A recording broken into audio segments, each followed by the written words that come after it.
नमस्कार, KP news 24/7 में आपका स्वागत। मैं आपके साथ आत्मप्रिया आर्य। आइए देखते हैं आज के मुख्य समाचार। जिला प्रभारी मंत्री चौहान ने किया अस्पताल का दौरा, डॉक्टरों और अधिकारियों के साथ की बैठक।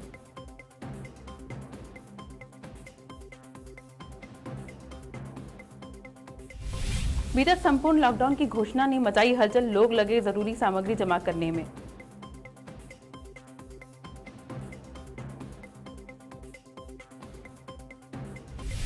लक्षण के बावजूद आरटीपीसीआर जांच में 30% मरीज निकल रहे नेगेटिव।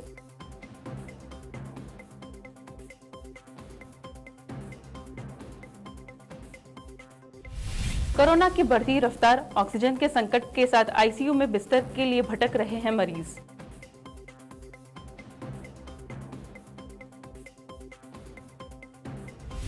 हाईकोर्ट ने दिल्ली में सेना बुलाने का आदेश देने से किया इनकार, कहा उसे करने दें अपना काम।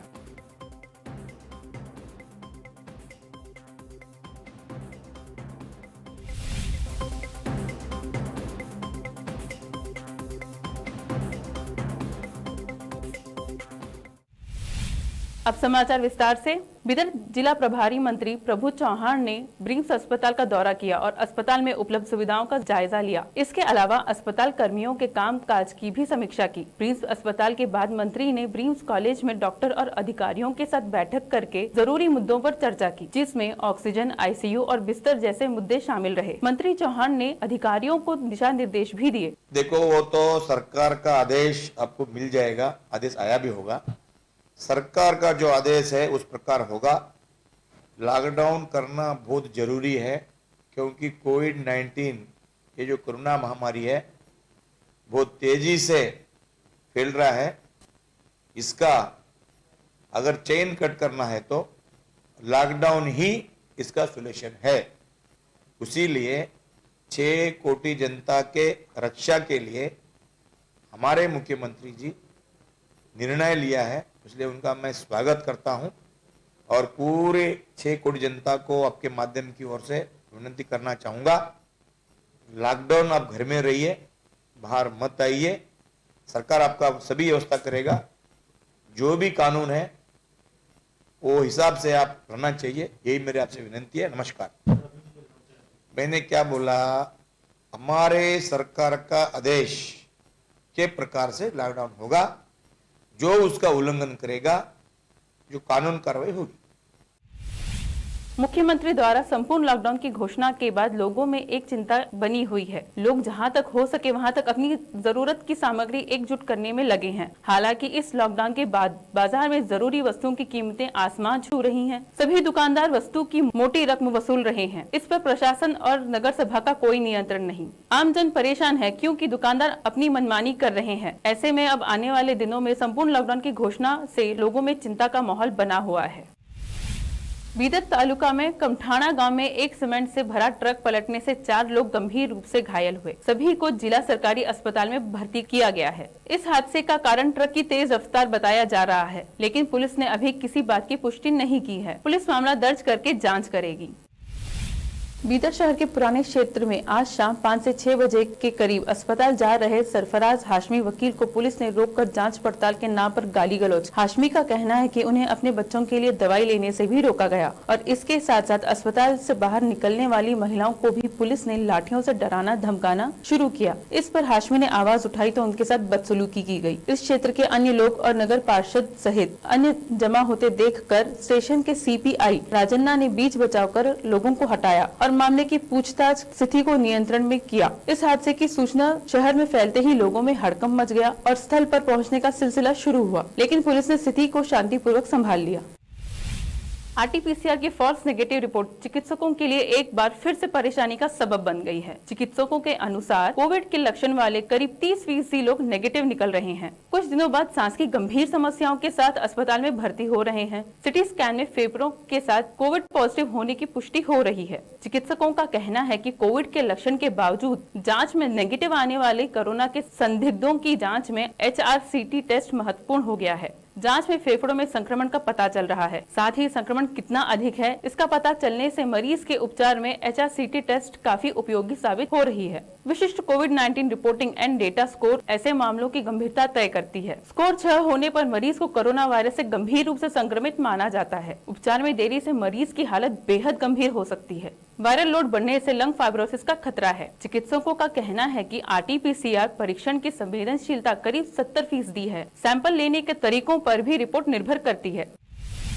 कोरोना वायरस संक्रमण की बेलगाम रफ्तार और मेडिकल ऑक्सीजन के संकट के बीच मरीजों को आईसीयू बिस्तरों के लिए भटकना पड़ रहा है। स्वास्थ्य विभाग के सूत्रों के अनुसार 400 से ज्यादा मरीज प्रतीक्षा सूची में हैं। आईसीयू में मरीज भर्ती हो जाए तो न्यूनतम 10 दिनों तक उपचार चलता है। ऐसे में मरीजों को आईसीयू के लिए लंबा इंतजार करना पड़ रहा है। सरकार से निजी अस्पतालों के चिकित्सकों का कहना है कि वे मजबूर हैं, चाहकर भी मरीजों को भर्ती नहीं कर पा रहे हैं। विडंबना तो यह है कि मरीजों की संख्या को लेकर सरकार और स्वास्थ्य विभाग ने चुप्पी साध ली है। दैनिक संध्याकालीन बुलेटिन में स्वास्थ्य विभाग आईसीयू में भर्ती मरीजों की जानकारी देते आ रहे हैं, लेकिन 29 अप्रैल के बाद से बुलेटिन में यह जानकारी हटा ली गई।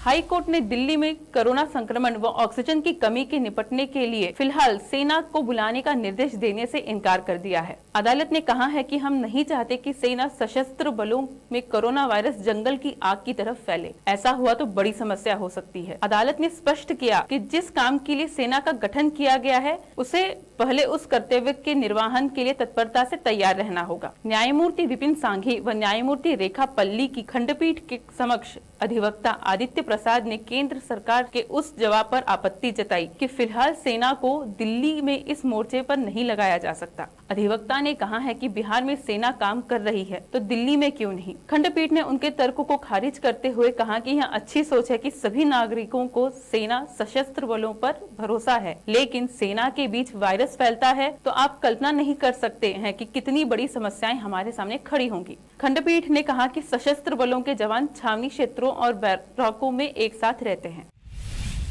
निर्वाचन आयुक्त राजीव कुमार ने अपने एक मसौदा हलफनामे में कहा था कि भले ही मुझे सजा दें मगर लोकतंत्र की रक्षा के लिए चुनाव आयोग को संदेहों से मुक्ति दिलाएं। कुमार ने इस हलफनामे को मद्रास हाई कोर्ट और फिर सुप्रीम कोर्ट में पेश करने की योजना बनाई थी। हालांकि कुछ तकनीकी प्रक्रिया के चलते यह मसौदा दाखिल नहीं किया जा सका।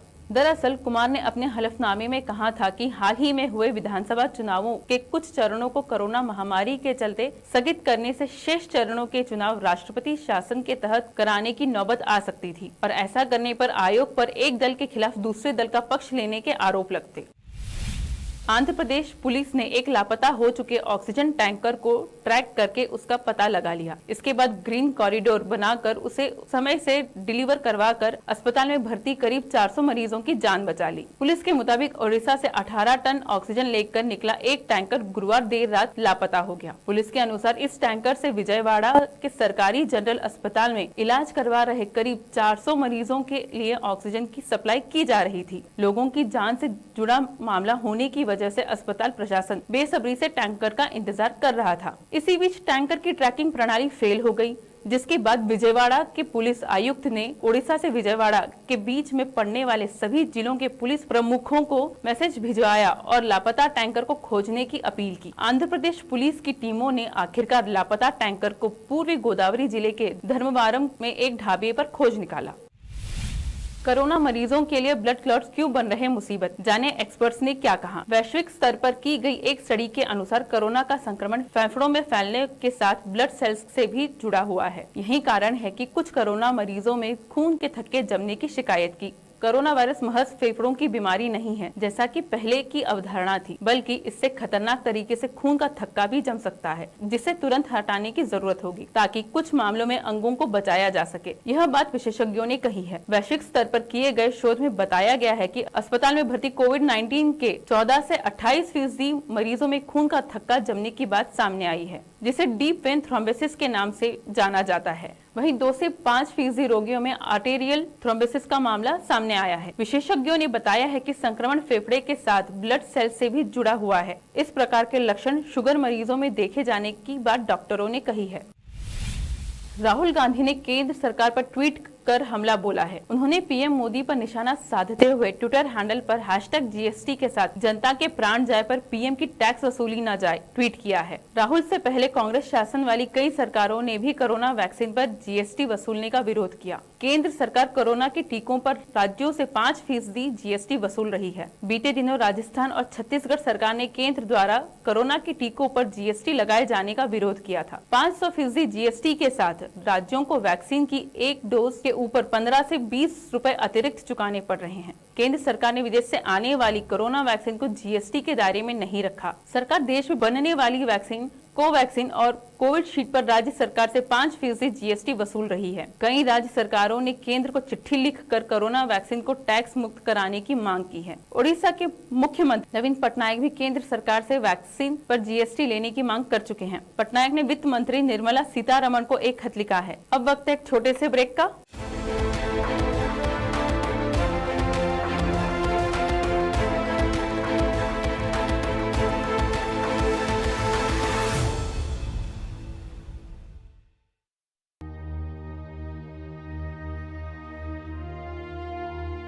कोरोना महामारी का जानलेवा प्रकोप है जारी। हर तरफ कोरोना के मामले बढ़ रहे हैं।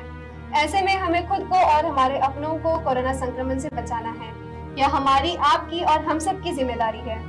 इन हालात पर गुलजार साहब की कुछ पंक्तियां याद आ रही हैं। बेवजह घर से निकलने की जरूरत क्या है, मौत से आंखें मिलाने की जरूरत क्या है। सबको मालूम है बाहर की हवा है कातिल, यूं ही कातिल से उलझने की जरूरत क्या है। जिंदगी एक नेमत है, उसे संभाल के रखो, कब्रगाहों को सजाने की जरूरत क्या है। दिल बहलाने के लिए घर में वजह है काफी, यूं ही गलियों में भटकने की जरूरत क्या है। केपी न्यूज 24/7 के परिवार की ओर से आप सभी से विनम्र निवेदन है कि बिना कारण बाहर ना निकलिए, 2 गज दूरी का पालन कीजिए, मास्क सैनिटाइजर का उपयोग कीजिए और सरकार द्वारा दिए गए नियमों का पालन कीजिए। घर में रहिए, सुरक्षित रहिए।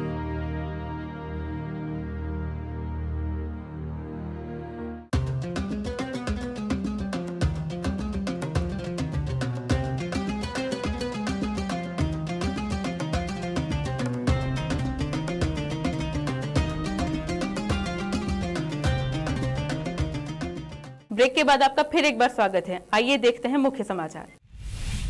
गाड़ियों को नुकसान। लाहौल स्पीति पुलिस के अनुसार लेह मनाली राजमार्ग बर्फबारी के कारण केलांग के आगे सभी प्रकार के वाहनों के लिए पूर्ण रूप से अवरुद्ध हैं। राष्ट्रीय राजमार्ग 3 पर वाहनों को केवल केलांग तक आने जाने की अनुमति है। मानसून के तय समय पर केरल में दस्तक देने का पूर्व अनुमान मौसम विभाग के महानिदेशक मृत्युंजय महापात्रा ने घोषणा की है कि इस बार मानसून के तय समय पर 1 जून को केरल के तट से टकराने का पूर्व अनुमान है। सोशल मीडिया पर साझा की गई जानकारी के मुताबिक मौसम विभाग नियमित रूप से मौसम पर नजर बनाए हुए है। मौसम विभाग के अनुसार मौसम का यह पूर्व अनुमान है। विभाग मानसून की घोषणा 15 मई को करेगा, जबकि अगले 4 महीने तक होने वाले बारिश का पूर्व अनुमान 31 मई तक किया जाएगा।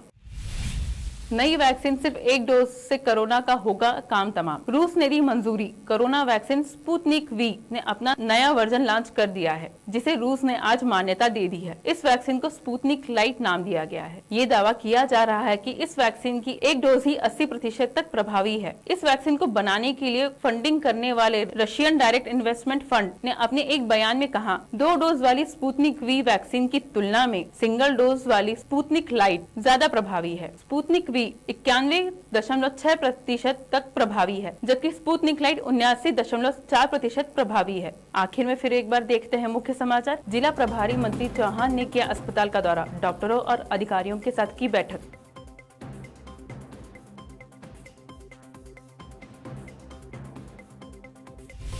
बीते संपूर्ण लॉकडाउन की घोषणा ने मचाई हलचल, लोग लगे जरूरी सामग्री जमा करने में।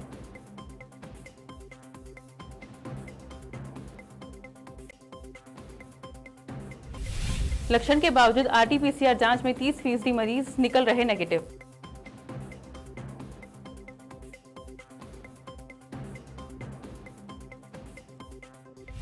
कोरोना की बढ़ती रफ्तार, ऑक्सीजन के संकट के साथ ICU में बिस्तर के लिए भटक रहे हैं मरीज।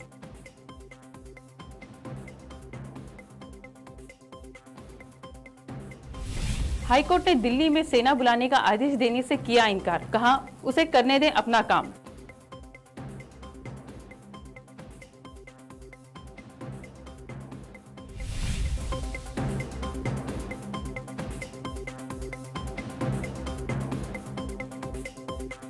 केपी न्यूज में फिलहाल इतना ही। देश प्रदेश के समाचारों के लिए देखते रहिए केपी न्यूज 24/7। धन्यवाद।